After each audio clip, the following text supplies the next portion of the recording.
नमस्कार प्यारे साथियों, आज है 2 अक्टूबर। 2 अक्टूबर को अपन मनाते हैं अहिंसा दिवस के रूप में। अहिंसा दिवस यानी राष्ट्रपिता महात्मा गांधी की जयंती। तो 2 अक्टूबर को राष्ट्रपिता महात्मा गांधी व भारत के दूसरे प्रधानमंत्री रहे लाल बहादुर जी शास्त्री का जन्म दिवस है। कुछ बातें इन दोनों महान व्यक्तित्व के बारे में। लाल बहादुर शास्त्री जी का जन्म जो है 2 अक्टूबर 1904 को उत्तर प्रदेश में हुआ था। शास्त्री जी जवाहरलाल नेहरू जी के बाद भारत के दूसरे प्रधानमंत्री बने थे। 1965 में भारत पाकिस्तान युद्ध के समय भारत के प्रधानमंत्री थे लाल बहादुर शास्त्री।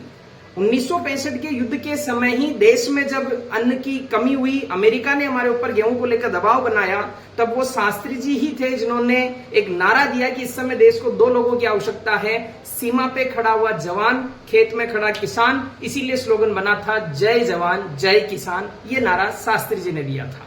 लाल बहादुर शास्त्री 1965 के युद्ध के बाद सोवियत संघ की मध्यस्थता में ताशकंद समझौते के लिए गए थे, जहां इन्होंने पाकिस्तान के अयूब खान के साथ 10 जनवरी 1966 को ताशकंद में समझौता किया और उसकी अगली ही रात 11 जनवरी को रहस्यमयी तरीके से शास्त्री जी की मृत्यु हो गई थी।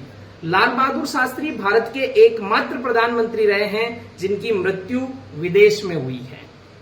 शास्त्री जी की बातें करें तो पूरा दिन कम पड़ जाएगा, लेकिन हम जनरल इंट्रोडक्शन पे चर्चा कर रहे हैं। अब बात करते हैं राष्ट्रपिता महात्मा गांधी की। राष्ट्रपिता महात्मा गांधी का जन्म 2 अक्टूबर 1869 को गुजरात राज्य में हुआ था। पिता इनके करमचंद गांधी थे, मां इनकी पुतलीबाई थी और इनकी पत्नी का नाम कस्तूरबा गांधी था।